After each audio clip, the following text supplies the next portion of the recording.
Friends tech news 1917 అందరికీ స్వాగతం. Date వచ్చేసరికి ఫిబ్రవరి 26, 2025. టైం వచ్చేసరికి 4 PM అవుతుంది. ఇప్పటివరకు ఉన్న న్యూస్ అయితే ఇవి. న్యూస్లోకి వెళ్ళే ముందు అందరికీ మహాశివరాత్రి శుభాకాంక్షలు. రేపు టెక్ న్యూస్ అయితే ఉండదు. రేపు నేను ముంబై అయితే వెళ్తున్నాను. యాపిల్ ఈవెంట్ ఉంది 16 సంబంధించి అనుకుంటా. సో ఆ ఈవెంట్కి వెళ్తున్నాను. రేపు వచ్చేసరికి నాకు నైట్ అయిపోతుంది. సో రేపు అయితే ఉండదు. రేపు ఒక వీడియో అయితే మన ఛానల్లో వస్తుంది. మళ్ళీ టెక్ న్యూస్ మీకు ఫ్రైడే ఉంటుంది. ఇంకా మన న్యూస్లోకి వెళ్ళిపోతే ఫస్ట్ వచ్చేసరికి సామ్సంగ్ నుంచి Samsung Galaxy jet flip 7, jet fold 7 ఇవి యాక్చువల్గా నెక్స్ట్ జనరేషన్ ఫోల్డబుల్ ఫోన్స్ ఆగస్ట్లో అట్లా లాంచ్ చేస్తారు. ఈసారి జూలై ఎండింగ్లోనే రావచ్చు అని చెప్పేసి రూమర్స్ అయితే వస్తున్నాయి. అండ్ సామ్సంగ్ ట్రైఫోల్డ్ను కూడా టీచ్ చేసింది. మీరు ఒకవేళ S25 సిరీస్ ఈవెంట్ చూస్తుంటే ట్రైఫోల్డ్ ఫోన్ కూడా ఒకటి వాళ్ళ లైనప్లో ఉన్నట్లు టీచ్ చేసింది. కాకపోతే ఈ phone jet fold 7, jet flip 7 అయితే రాదు.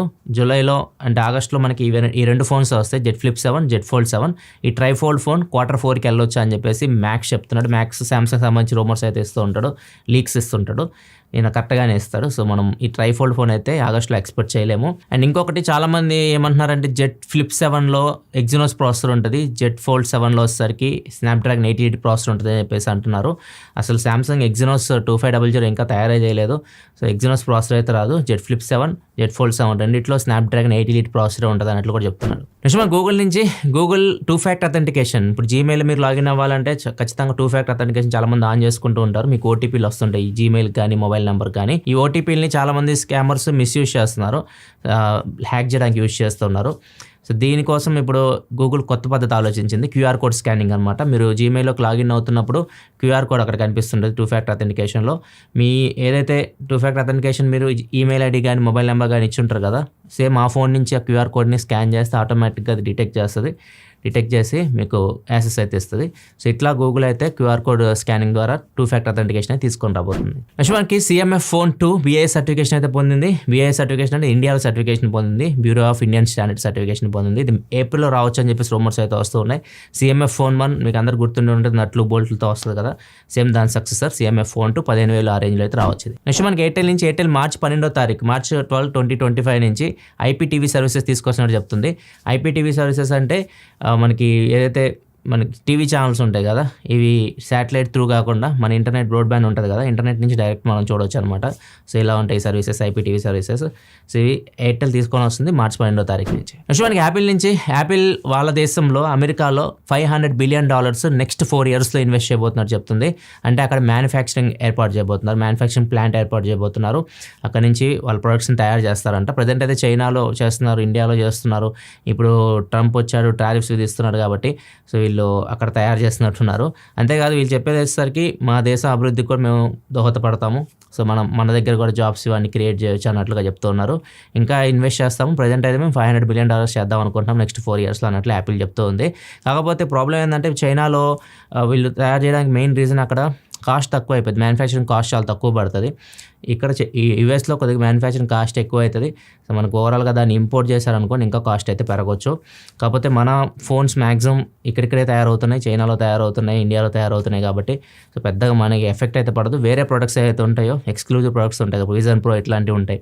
సో అట్లాంటివి డైరెక్ట్ ఇంపోర్ట్ చేయాలంటే మాత్రం కాస్ట్ ఎక్కువ అయిపోతుంది. నెక్స్ట్ న్యూస్కి వెళ్ళే ముందు డీల్ ఆఫ్ ది డే చూసుకుంటే బోల్డ్ ఫిట్ వేయింగ్ స్కేల్. ఇది నార్మల్గా అయితే $450 అట్లా ఉంటుంది. ప్రజెంట్ అయితే మాత్రం దీని ప్రైస్ $299 ఉంది, అంటే $300 వస్తుంది. ఒక మీరు డీల్ చెక్ చేయాలనుకుంటే లింక్ కింద డిస్క్రిప్షన్ అక్కడ నుంచి మీరు చెక్ చేయొచ్చు. నెక్స్ట్ మనకి కౌంటర్ పాయింట్ రీసెర్చ్ ప్రకారం 2024లో రీఫర్బిష్డ్ మార్కెట్, నార్మల్గా టాప్ సెల్లింగ్ ఫోన్స్ యాపిల్ మీకు కనిపిస్తుంది చాలా ఫోన్స్.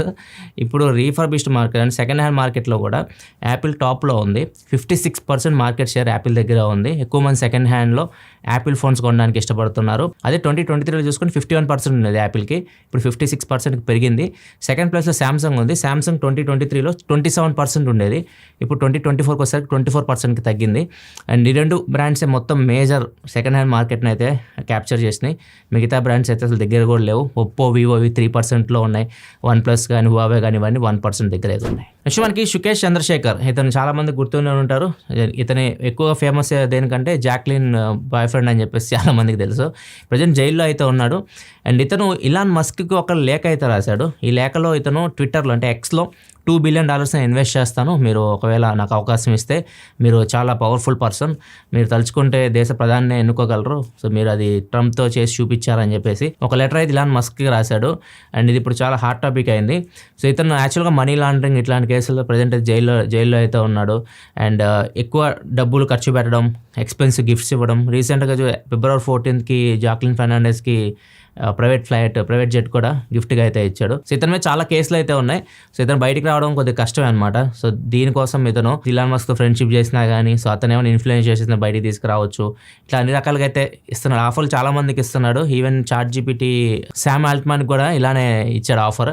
ఎన్ని ఆఫర్లు ఇచ్చినా కానీ వాళ్ళైతే యాక్సెప్ట్ చేయరు, ఎందుకంటే వాళ్ళకి $2 బిలియన్ ఇవన్నీ చాలా చిన్నవి అనమాట. ట్విట్టర్ $44 బిలియన్ పెట్టుకున్నాడు మస్క్. నెక్స్ట్ న్యూస్లోకి వెళ్ళే ముందు కామెంట్ ఆఫ్ ది డే చూసుకుంటే సందీప్ అడుగుతున్నారు. ఆయన 2 రోజుల క్రితం ఒక మిడిల్ ఏజ్ ఆవిడ ఫోన్ అడిగితే ఇచ్చాను, ఆమె కొంచెం దూరంగా వెళ్ళి ఫోన్ మాట్లాడింది, నెంబర్ డిలీట్ చేసేసింది, నా ఫోన్లో auto call record 1 second record అయింది, అది ట్రూ కాలర్లో స్పామ్ అని చెప్పేసి చూపిస్తుంది, ఆ తర్వాత నుంచి ఫోన్ కొంచెం స్లో అవుతుంది, హ్యాక్ అయిందేమో డౌట్గా ఉంది, ప్లీజ్ ఏం చేయాలో చెప్పవా ప్లీజ్. ఒకవేళ నీకు హ్యాక్ అయిందని డౌట్గా ఉంటే ఒకటే మార్గం, మీ ఫోన్ని రీసెట్ చేయండి. మీ ఏదో ఫొటోస్ ఇవన్నీ ఉంటాయి వాటిని బ్యాకప్ చేసుకోండి, మీ డేటా మొత్తాన్ని ఫోన్ ఒకసారి రీసెట్ చేయండి. ఒకవేళ బ్యాక్గ్రౌండ్లో ఏమైనా యాప్స్ ఇలాంటి ఇన్స్టాల్ అయి ఉంటే మాత్రం అవి మీకు పోతాయి. సో మీకు కొద్దిగా ప్రాబ్లం అయితే సాల్వ్ అవుతుంది. సో ఇట్లా మీరు ఫోన్స్ ఎవరికైనా ఇచ్చే పని అయితే మాత్రం మీరు వాళ్ళు మీ దగ్గర నుంచి మాట్లాడించండి. సో ఎవరితో మాట్లాడుతున్నారో కూడా ఒకసారి చూసుకోండి. సో ఎవరికి పడితే వాళ్ళకి ఫోన్స్ అయితే ఇవ్వద్దు. మీ ఫోన్ యూస్ చేసి కాల్స్ ఎవరికైనా చేస్తారు అనుకోండి, కొంతమంది క్రిమినల్స్ కూడా ఉంటారు. సో ఫోన్ యూస్ చేస్తారు కాబట్టి మీ దగ్గరికి పోలీసులు అయితే వస్తారు. కొద్దిగా జాగ్రత్తగా ఎదురండి బయట వాళ్ళకి ఫోన్ ఇచ్చేటప్పుడు. నెక్స్ట్ మనకి అమెరికాలో డ్రెక్సెల్ యూనివర్సిటీ చెందిన ఒక విద్యార్థులు ఉంటారు, స్టూడెంట్స్ని ఒక 14 మెంబర్స్ని తీసుకొని వీళ్ళు వాళ్ళకి జంక్ ఫుడ్ ఇవ్వకుండా, వాళ్ళు ఎక్కువ జంక్ ఫుడ్ తింటారనమాట, జంక్ ఫుడ్ ఇవ్వకుండా అంటే ప్రాసెస్డ్ ఫుడ్ ఇవ్వకుండా, అండ్ దాంతోపాటు షుగర్స్ ఇవి 50% కట్ చేశారు. కట్ చేసిన తర్వాత కొన్ని నెలల తర్వాత వీళ్ళ పర్ఫార్మెన్స్ చూస్తే చాలా వరకు ఇంప్రూవ్ అయినట్లు చెప్తున్నారు. అంటే బ్రెయిన్ చాలా షార్ప్గా పనిచేస్తుంది, చాలా యాక్టివ్గా ఉంటున్నారు పిల్లలు అని చెప్పేసి చెప్తున్నారు. సో ఇదే రీసెర్చ్ ఎలకల మీద కూడా చేశారు. బ్రౌన్ యూనివర్సిటీ అని చెప్పేసి ఎలకల మీద కూడా రీసెర్చ్ చేసింది. ఒక ఎలకకేమో వీళ్ళు మొత్తం మంచి ఫుడ్ పెట్టారు, ఇంకొక అంటే షుగర్స్ లేకుండా ఎక్కువ జంక్ ఫుడ్ కాకుండా నార్మల్గా పెట్టారు. అదే ఇంకొక ఎలక చూసుకుంటే మొత్తం దానికి జంక్ ఫుడ్, షుగర్స్ ఇట్లాంటివి తినిపించారు. వాటిని పాలలో వేశారు. జంక్ ఫుడ్ తినని ఎలక ఉంది కదా, కొద్దిగా షార్ప్గా బ్రెయిన్ పని చేసింది, అక్కడ ఒకటి ఏర్పాటు చేస్తుంది దానికి గట్టులాగా, వెళ్ళి అది ఎక్కి కూర్చుంది. అదే జంక్ ఫుడ్ తిన్న ఎలక వచ్చేసరికి అది చాలాసేపు ట్రై చేసింది గట్టు దగ్గరికి వెళ్ళడానికి. సో ఇట్లా వీళ్ళు ఒకసారి రీసెర్చ్ చేశారు బ్రౌన్ యూనివర్సిటీ, వీళ్ళు ప్రజెంట్ పిల్లల మీద కూడా చేశారు. సో ఇది నార్మల్గా అయితే మాత్రం షుగర్స్ అవాయిడ్ చేయండి మీరు, ఇది చాలా డేంజర్. మీకు స్వీట్స్ ఎక్కువ తినే అలవాటు ఉంటే మాత్రం షుగర్స్ కొద్దిగా అవాయిడ్ చేయండి. హైలీ ప్రాసెస్డ్ ఫుడ్స్ ఉంటాయి కదా, జంక్ ఫుడ్ అట్లాంటివి కూడా అవాయిడ్ చేయండి. ఒకసారి ఒక 3 months మీ లైఫ్ స్టైల్ చేంజ్ చేసి చూడండి, మీకే డిఫరెన్స్ తెలుస్తుంది, మీ బ్రెయిన్ చాలా షార్ప్ అవుతుంది. నెక్స్ట్ మహాకుంభమేళాలో ఒక లేడీ వెళ్ళింది, తన హస్బెండ్ రాలేకపోయాడు, ఆయనకు వీడియో కాల్ చేసి ఆ ఫోన్ని నీళ్ళలో ముంచలే, వాటర్ రెసిస్టెంట్ ఫోనే, అది ప్రాబ్లం ఏం లేదు, ముంచైతే లేపి ఆయన కూడా మహాకుంభమేళాలో పార్టిసిపేట్ చేసినట్లు, ఆయన పాపాలు తొలగిపోయినట్లయితే పోస్ట్ చేసింది ఇన్స్టాగ్రామ్లో. చాలామంది కామెంట్ సెక్షన్లో ఆయన పాపాలు తొలగిపోలేదు, ఏదైతే ఫోన్ ఉందో ఫోన్ పాపాలు తొలగిపోయినాయి అని చెప్పేసి, అరే ఇంత ఈ విషయం తెలియక నేను అంత ఖర్చు పెట్టుకొని మహాకుంభమేళాకి వెళ్ళి మునిగానే, అనవసరంగా ఇలా నేను మా ఫ్రెండ్స్ ఎవరికైనా ఇస్తే మా ఫోటో ముంచేవాళ్ళు కదా అని చెప్పేసి ఫన్నీ కామెంట్స్ కూడా చేస్తూ ఉన్నారు. టెక్నాలజీ బాగా డెవలప్ అయింది కానీ మరి ఇంత డెవలప్ అవ్వకూడదు. అండ్ నెక్స్ట్ వచ్చేసరికి తెలంగాణ గవర్నమెంట్ తెలుగుని కంపల్సరీ చేయాలి. పిల్లలు ఇప్పుడు చాలా స్కూల్స్లో తెలుగుని తీసేస్తున్నారు, ఎక్కువ ఇంగ్లీష్ ఎక్కువ నేర్పిస్తున్నారు.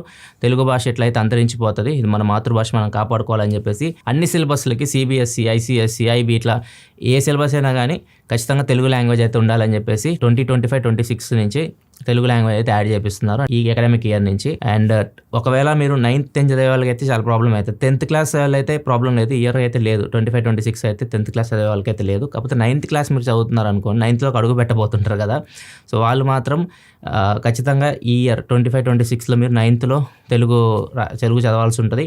అండ్ నెక్స్ట్ ఇయర్ ఏదైతే మీరు 10th ఎగ్జామ్స్ ఉంటాయి కదా 26-27, సో వాటిలో కూడా మీరు తెలుగు రాయాల్సి ఉంటుంది.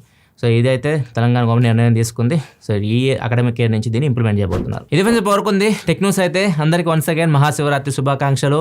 మళ్ళీ మనం ఎల్లుండి టెక్ న్యూస్ సెలవు. బాయ్.